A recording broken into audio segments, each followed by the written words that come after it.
You know, when I was young, one of my dreams when I was a boy was to go along to an AFL Grand Final. I just had this dream to be there. I'd see it on TV and I just wanted to be there. And so last year when the Adelaide Crows made the Grand Final, I was lucky enough to get 2 tickets to go along to the Grand Final. And so I took my wife over to Melbourne, took the long trip over. But the thing about our tickets is our tickets were standing room only tickets. And so that meant that in the morning we had to get to the ground quite early and we had to wait for about 6 or more hours for the game to start. And I remember just kind of standing in my spot, just sort of thinking, just feeling a little bit underwhelmed. You know, here I am at the MCG, it's completely deserted, I'm here before everybody else, just trying to hold my spot, and you know, this is my boyhood dream, and I feel like I should be feeling more. I feel like this should mean more to me than it does. Well, I wonder if you ever feel that way about things that you really look forward to, or things that you know are supposed to be meaningful.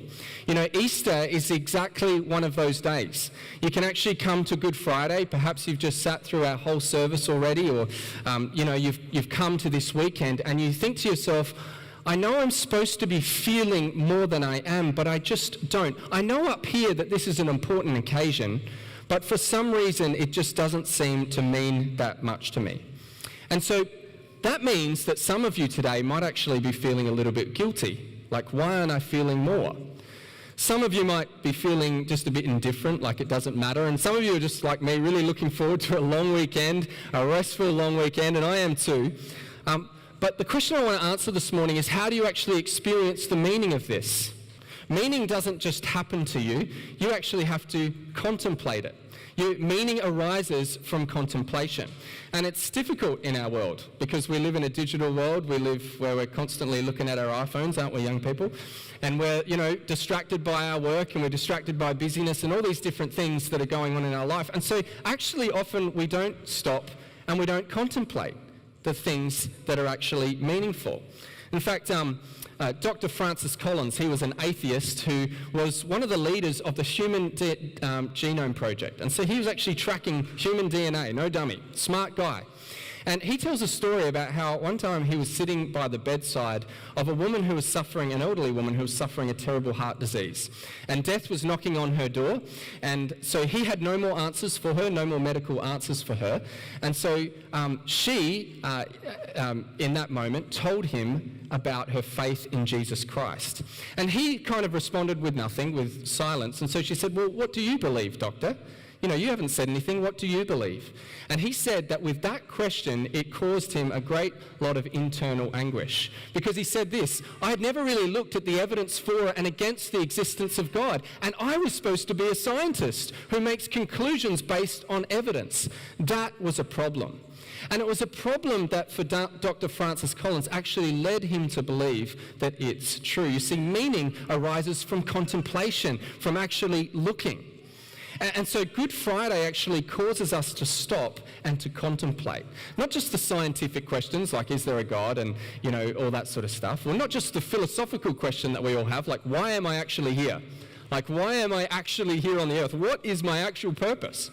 It doesn't just look at those questions. It actually looks at a historical event that we've looked at already this morning that happened in the 1st century outside Jerusalem on a hill called Calvary.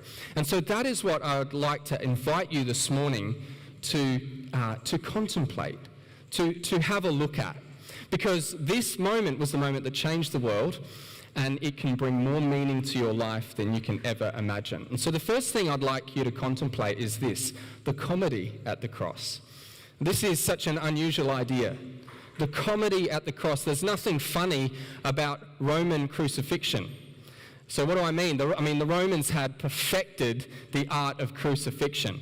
It wasn't just about killing someone, it was about killing someone with maximum suffering. And there was said to be something like 30,000 crucifixions that took place through the Roman Empire in that period of time. And what they would do for the victims is they would scourge them. And so they would take out these massive weapons and they would whip the victims, and it would actually rip chunks out of their flesh.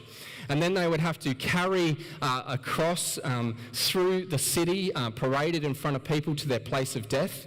And there they would be nailed to a cross with thick iron nails through their feet and through their arms, and they would be hoisted up in front of everybody. And their body weight was supported by ropes. And so ropes were wrapped around their arms, and so they were in this position like this. It was a horrible way to die. And at this point, the most difficult thing on the cross when you're in this position is that it's extremely difficult to breathe. Your diaphragm is collapsed, you're unable to breathe. And so what they would have to do is they would have to push up through their feet, but nails are through their feet, through the nerves in their feet. And so there would be excruciating pain through the legs. And then as the arms, the wrists rotate on the nails, there would be excruciating pain go through the arms. And as they slide up the wood at the back of the cross, the scourging, the wounds on the back would scrape up against the cross. And this was just for them to get a breath. And so because of the excruciating pain going through their body, they would have to slump back down. And so people that died on the cross died from suffocation. They died because they were so worn out of trying to take a breath. It was the most horrible way to die.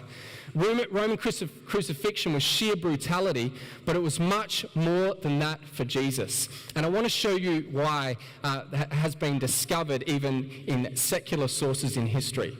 This is an example of, in 1857, this was a piece of Roman graffiti that was found in a Roman guardhouse. And you'll notice what is on it is there's a man on the cross with the head of a donkey. And the inscription with it said, Alexamenos worships his God. And so what's happening here is in the Roman guardhouse, there is someone being mocked, a Christian, a Jesus follower being mocked for worshipping a God that got crucified by Rome. What a pathetic God. What a donkey God to be crucified by Rome. And so the thing is that for Rome, Calvary is a comedy and Jesus is the joke. Calvary is just a comedy. The cross is a comedy and Jesus is the joke. Think of it like this, as Jenna read out part of Mark 15. That's where I'm taking the source material from, was a gospel writer called Mark. And the way it's described in Mark chapter 15, verses 16 to 20, is, imagine this, like a finger puppet show. This is a Roman finger puppet show where everyone's just laughing. It's comic satire.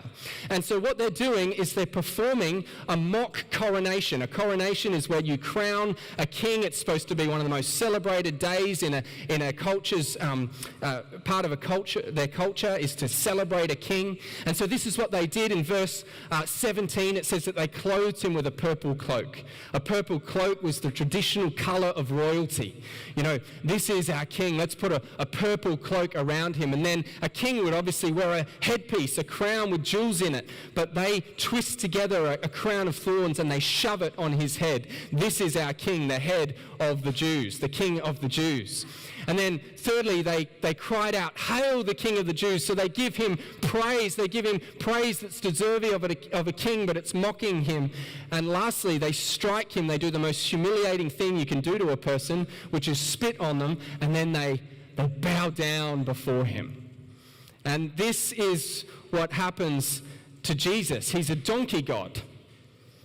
And just earlier that week, the week before, he came in the city on a donkey, and everybody praised him and worshipped him, which infuriated the jealous Jews. And now just a week later, Jesus is a donkey god on the cross, being humiliated. And it's at a hill on Golgotha where he's crucified, and the Jews get in on the act. The high priests get in on the act, and they laugh between one another. And the passers-by do. They say, "Save yourself. You said you could raise up this temple. You could tear down the temple and raise it in 3 days. Save yourself." And the two thieves on the cross, there's two guys actually being hung next to him, and they're hurling insults at him too. I want you this morning to contemplate the comedy of the cross. The comedy at the cross. What does it reveal? It reveals what life is like without God. The human sickness of treating things that are of infinite meaning as if they have no meaning at all. This is the comedy of the cross. Everybody is just laughing. But then there's a shift in the mood of the text in Mark chapter 15. It's like when you're ever at a theatre and you're kind of having popcorn and you're laughing and the lights are up a little bit and you're just kind of waiting. And then all of a sudden the lights go down in the theatre and there's that hush that happens. You know that hush? Because the main show is about to start. And I want you to contemplate another thing, the theatre of God's presence. The theatre of God's presence.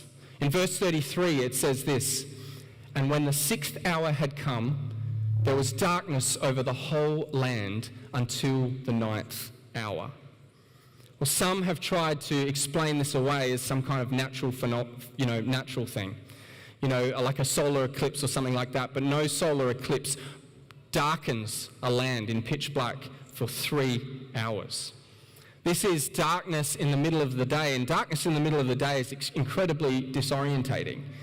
There was, in 1965, there were 2 cave explorers, and they set out on an experiment to actually see what it would be like to go in separate pitch black caves for as long as they could.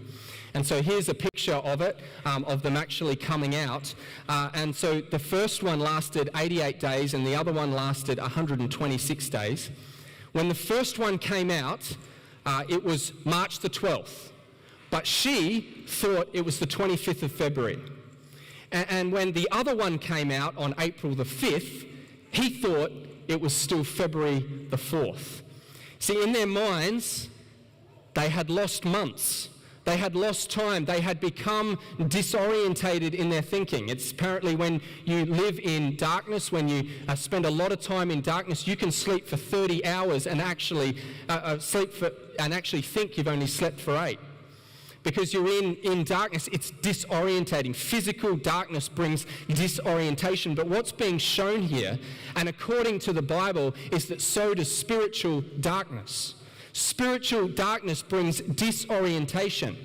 You don't know where you're going. You don't know what your purpose is. You don't know who you really are.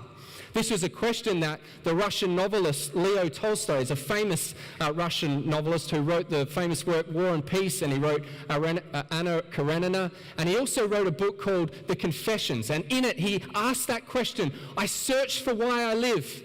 And he said, the scientists must have an answer, and the philosophers must have an answer. And so he started to search all these different places, every field of science and philosophy to answer that question. And this is what he came up with. In the infinity of space and the infinity of time, infinitely small particles mutate with infinite complexity. And he found that to be the most unsatisfying idea, that we are just random.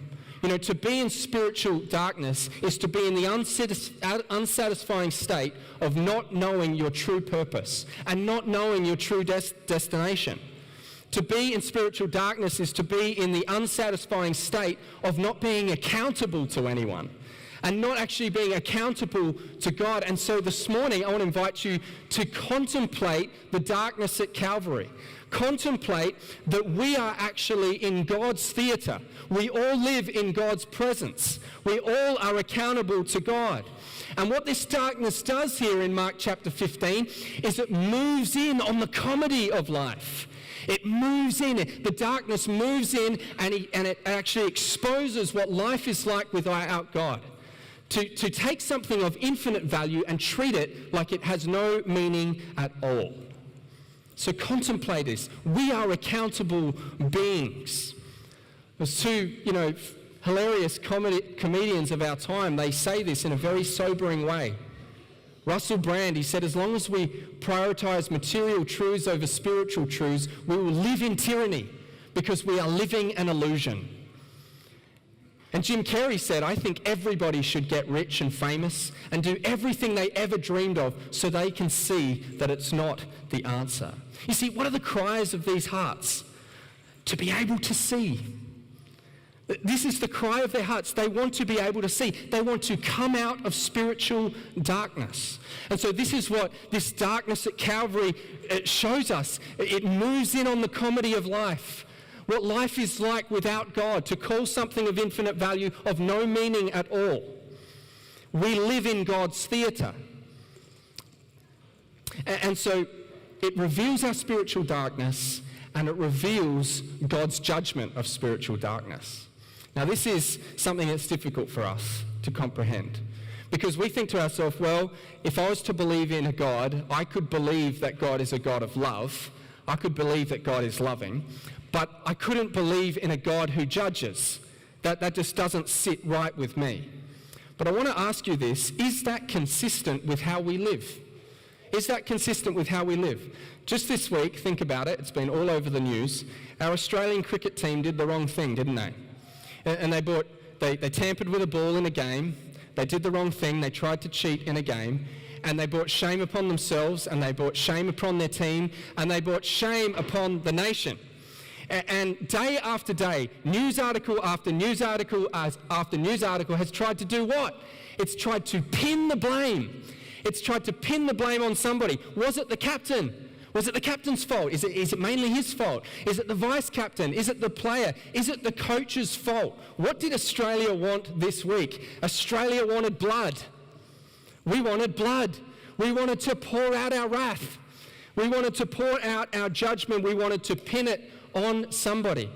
And so this is the thing. While we might not believe that God could be a God of judgment, we are people who have set ourselves up as judges. We are people who judge. We are people who condemn. And while all the fingers are pointed at the Australian cricket team, we all know deep down inside of us that we too are cheats, that we too have done the wrong thing. It's just that our name wasn't on the front page of the paper with the word cheat on it. And so we all know this inside. All of us in some way have cheated. All of us have done the wrong thing. And so we say, could I believe in a God of judgment? But we also have done wrong, and we also set ourselves up as judges. And so let me ask you another question. If you can't believe in a God of judgment, can you believe in one so loving that he actually spared you from it?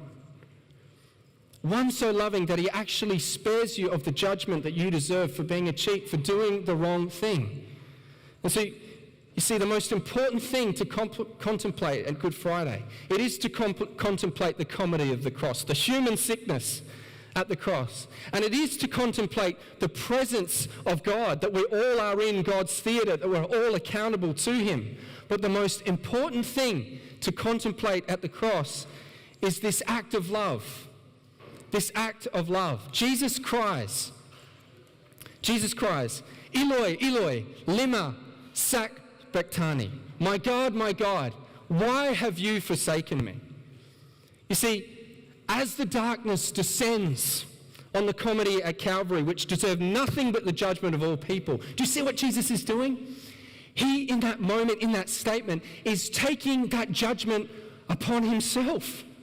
He's taking it upon himself. With that statement, he's absorbing our sins. He's absorbing your sins. He's absorbing the sins of the world, and he is an innocent soul. He is the scapegoat. The Australian cricket team were guilty. Jesus was innocent. He is the one that all sin of the world is pinned upon. Judgment has come on him. He is the blood that judgment requires. Jesus took your judgment day upon himself. And so the agony with which he cries is not just physical. It is the spiritual agony of taking on your darkness, of taking on the punishment that you deserve upon himself, so that we might receive something that we do not deserve from God, which is his grace, which is his forgiveness, which is his mercy, which is his love. You know, sometimes I feel so ashamed of who I am. I don't know about you, I feel so ashamed. I look at my life, I look at my past, I look at the things that I have done, and I feel so ashamed, so guilty for the things that I have done. And I feel agonized about it, and I'm sure you do too. You sometimes feel in agony about who you are and what's happening in your life. And I want you to see here what's happening with Jesus. The spiritual agony that Jesus is experiencing here is your agony on himself. He is taking it upon himself so that you no longer have to live in agony, that you can be set free in your conscience, in your position before God, and in your future before God, that you are eternally right with him. And this is why Jesus' last breath is his loud cry, "It is finished. It is done. The payment for sin is complete. I have worn it because I have been forsaken, because I have taken your judgment day."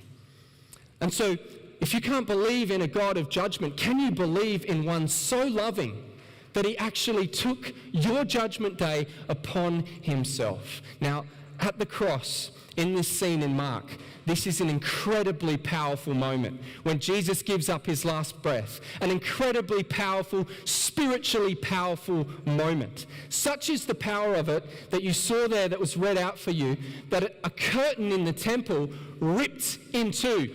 Now, this curtain wasn't just like a flimsy curtain that you have at your house. This curtain was more like a wall. It was so thick and so strong, it was more like a wall in the temple. And the reason that this curtain was up in the temple was because it separated just the general area of the temple from a place called the Holy of Holies, a place where only the holiest man and of the holiest people, the Jewish people, on the holiest day of the year, Yom Kippur, could enter into that place and bring a blood sacrifice to God, to appease God for the sins of the people. And so this one day, this one holy man could go into this one place to meet with God. And yet, in the cross, when Jesus gives up his life, such is the spiritual power that he takes on himself, that curtain ripped, it shredded in two, and it opened up access to God. So no longer now is God behind a veil. No longer is he closed off from you. He is now wide open. He is available to you, to all people, through Jesus, through believing in Jesus. Not by your works, not by anything you have done, not by anything you could do, but by believing and trusting in Jesus' sacrifice on your behalf. And the access is made open for you. This is the sacrifice. Now, this is an incredible thing. All right, this is an incredible thing. Because if you look in the text, who is the first person to walk through that access? Who is the first person to look? And when the centurion who stood facing him saw that in this way he breathed his last, he said, "Truly, this man was the Son of God." It wasn't a religious person. It wasn't somebody who looks pretty good on the outside. It wasn't, the indifferent bystanders. It wasn't somebody who just thinks about the comedy of life and, I'm not really hurting anyone. I'm not doing anything, that bad in my life. It was a hardened criminal. Somebody who was the worst of the worst. He had witnessed hundreds and hundreds of crucifixions. He had inflicted pain upon people. He was a hardened man. And he is the one that recognizes in that moment, truly, this is Jesus, the Son of God. Why? Because he contemplated it. Because he looked and he saw the power, the way in which Jesus gave up his last.